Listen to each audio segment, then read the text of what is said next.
Well, good afternoon, ladies and gentlemen. We just concluded, as you know, our NATO Defense Ministerial, where Secretary General Stoltenberg just said that NATO remains committed to projecting stability beyond its borders. And in a world awash in change, NATO stands firm as an island of stability in a turbulent sea. Projecting stability requires NATO's political stance to be backed by a credible military force that is fit to fight, reducing the chance for miscalculation. To be fit for our time, NATO deterrence and defense posture must continue to adapt. During the ministerial, we discussed strategic nuclear deterrence issues to include America's recently released 2018 Nuclear Posture Review, on which many of our allies were consulted, and it was very well received. The review is very well received across NATO. The U.S. approach to nuclear deterrence embraces two co-equal principles. First, ensuring a safe, secure, and effective nuclear deterrent. And second, working wherever possible for nuclear non-proliferation and arms control whenever it advances stability and security for us and our allies. Nuclear deterrence and efforts to foreclose proliferation and reduce the number of nuclear weapons are not mutually exclusive. Separately, I believe we made excellent progress on numerous issues during these last 2 days. We discussed the imperative for shared investments in defense spending and key capabilities to improve what we called the culture of readiness. We have broad and deep support for Secretary General Stoltenberg's initiatives to modernize the alliance and provide ready forces responsive to NATO's political direction. This includes increasing the speed of political decision-making in a crisis, adapting the NATO command structure, and accelerating military mobility, working with the European Union, and ensuring that ready forces can move swiftly should the decision be taken. In 2014, 3 nations, as you just heard from Secretary General Stoltenberg, 3 nations in 2014 spent 2% of GDP on defense. That was the same year that NATO nations met in Wales and pledged to aim for achieving 2% by all nations by 2024. This year, 8 nations will meet the 2% target, and 15 nations have plans to be there by 2024, and France by 2025. Year on year across the alliance, 2017 saw the largest growth in a quarter century, the largest growth in the percent of GDP committed, and the largest real growth in a quarter century. And since 2014, for example, over $46 billion have been added through the defense budgets applied to NATO. And I think that much has been committed. I think much has been accomplished. And as Secretary General Stoltenberg just said, much remains to be done. The American people have demonstrated our commitment to the NATO alliance. We do so based on the belief that fellow democracies will honor the pledge we made to each other at Wales. As Secretary General Stoltenberg said yesterday, the U.S. continued commitment presents an incentive for Europeans to do more. Enhanced NATO-EU level of cooperation is also growing at a steady pace, and the path ahead for such collaboration is taking firm shape with the two groups working together. We discussed NATO's key role in the continuing fight against terrorism, NATO being a member of the Global Defeat ISIS coalition.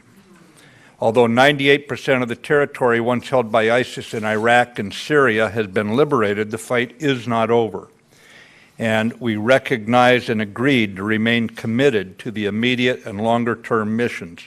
At the government of Iraq's request, NATO will sustain its investment in Iraq to project stability into the geopolitical heart of the Middle East.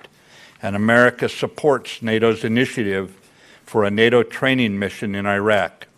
In Afghanistan, we are committed to filling critical shortfalls in our staffs there to enable the campaign to drive the Taliban to reconciliation.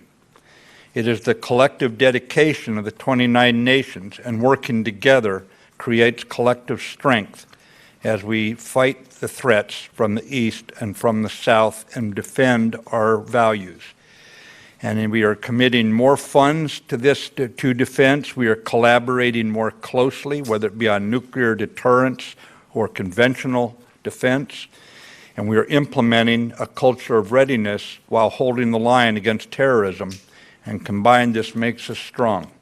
As you can see, the U.S. remains fully committed to NATO, our union of democratic nations, united in our efforts to protect our populations and our way of life. And here in Brussels, we are given a practical example that connects deterrence, defense, and projecting stability. So I think it has been an excellent 2 days here. A lot of work has gone into it by military and political staffs, and we are making progress. So it's never done, of course. What we're doing is an ongoing effort, but it's all going on the right trajectory. So may I take some questions? We'll start with Lita Baldor from the Associated Press. Hi, thank you, Mr. Secretary. You've talked a bit before you came and while you've been here about requests you've made to a number of the allies on several subjects. Can you give us an update on what progress you think you made on seeking more support from allies on taking detainees from Syria and also on filling those gaps in the Afghanistan war? Can you tell us specifically where you are on that? On filling the gaps in Afghanistan, we are still engaged with various nations. Right now, I believe we have 12 nations that have committed specifics. Others are still going through the requirements. So I see it going in the right direction, but again, more work needs to be done. As far as the taking of prisoners, here's the situation. I came to Europe and I needed to lay out the problem.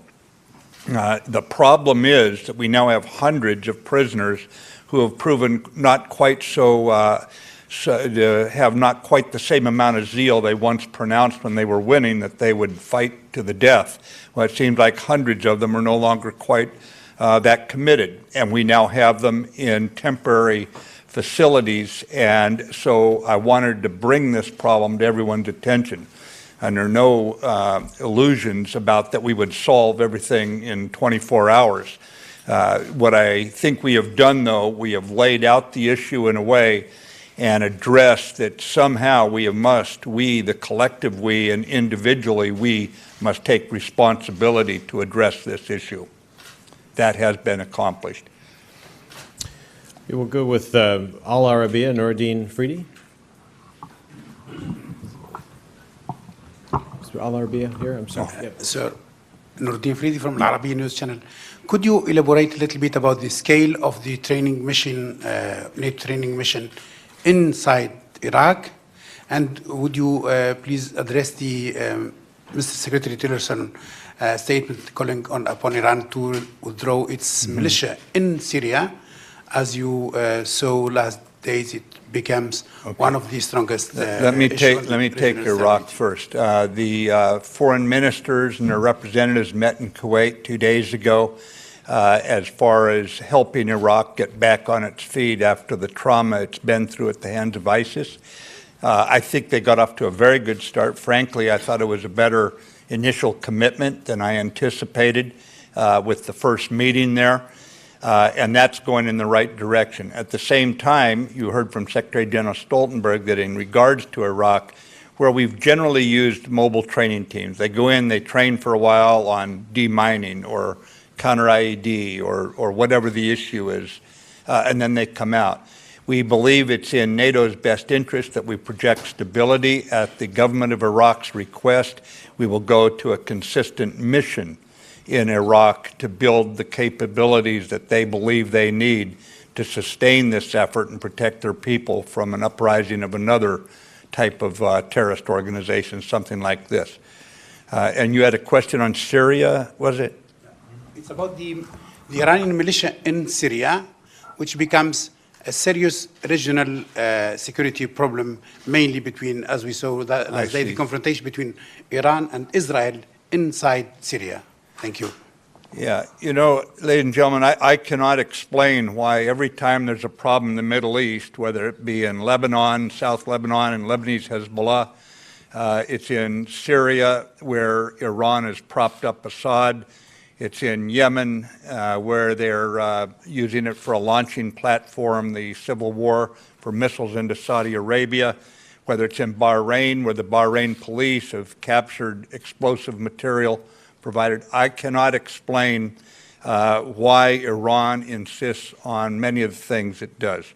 I think it's best that we leave Syria to Syrians, and Stefan de Mistere's efforts by the UN to solve this in Geneva is the right way to go. And in Iraq, it's the same sort of thing. Let's have Iraqis vote for who they want and project their own image of themselves. They don't need outside interference. Yes. Next, Agence France Presse, Sylvie Lantamet. Right. Mr. Secretary, you met with your Turkish counterpart yesterday. Did you get any assurance that Turkish troops are not going to engage the SDF in Manbij? And Turkey used pretty harsh rhetoric to ask US to leave Manbij. What was your answer? Yeah. I think we are all keenly aware that NATO has only one of its nations, one of our allies, that has got an insurgency inside its own borders. And NATO and America stand with Turkey on its legitimate security concerns. And they're right next door, as you know, to Syria with all of the chaos there that presents an ongoing threat. And you see this isn't just about Turkey in that case. You also see the disruption in Jordan and Lebanon and Iraq. So Turkey has got the same kinds of concerns. In fact, they've provided refugee support for millions of refugees out of this, it can only be called a tragic situation in Syria. So we maintain absolutely open and honest dialogue. We met 2 days ago in Rome, where my counterpart, my colleague from the Ministry of Defense, was there at the Defeat ISIS meeting there in Rome. We talked here yesterday for an extended period. We are coming together on what we can do together. It's probably the most complex security situation, fighting situation I've seen in over 4 decades of dealing with fights. And it is one where I believe we are finding common ground, and there are areas of uncommon ground where sometimes war just gives you bad alternatives to choose from. But throughout this, the one thing that has marked our communication is absolute honesty and transparency with one another, and a full briefing by the Minister of Defense of Turkey to the assembled 29 nations on the military operation they have going on, and we continue to collaborate on ways to ensure their legitimate concerns are addressed. But our goal is to get this into the Geneva process and solve it. It will not be solved by Assad or by the Russians or by anyone else. It's got to be solved under the UN auspices, and it's got to be done that way. And that's what we're all trying to get to. The last question will be from Daniel Brossler of Süddeutsche Zeitung. Sir, are you concerned about the increased military role of the European Union? Do you think that might weaken NATO or duplicate efforts NATO is doing? And the second question, if I may, are you disappointed that Germany will be nowhere near 2% in 2024 and that it is not even specifically mentioned in the coalition agreement? We have to recognize that every nation has its own political processes. When I say a union of democracies, it doesn't mean that everyone has the exact same processes, the exact same kind of federal powers, the exact same kind of budgeting processes. I am confident that Germany will continue to move up in terms of its defense spending at a pace we all hope is matching the strong economy they have and their very, very strong stance on moral values, moral leadership, and human rights in the world, and those are issues that need to be defended. In terms of the European Union, ladies and gentlemen, we have very candid discussions. I believe right now we have sufficient rigor in the political sharing, the political discussions to keep the EU effort, for example, on military mobility, being one that enhances NATO's common defense capability and does not draw down on it. I am confident of that. It will take constant work because, of course, any organization will always expand. It's kind of in the nature of international organizations, but there is a clear understanding to include in written EU documents that the common defense is a NATO mission and NATO mission alone. But thank you. Thank you, ladies and gentlemen. Yeah, thanks very much.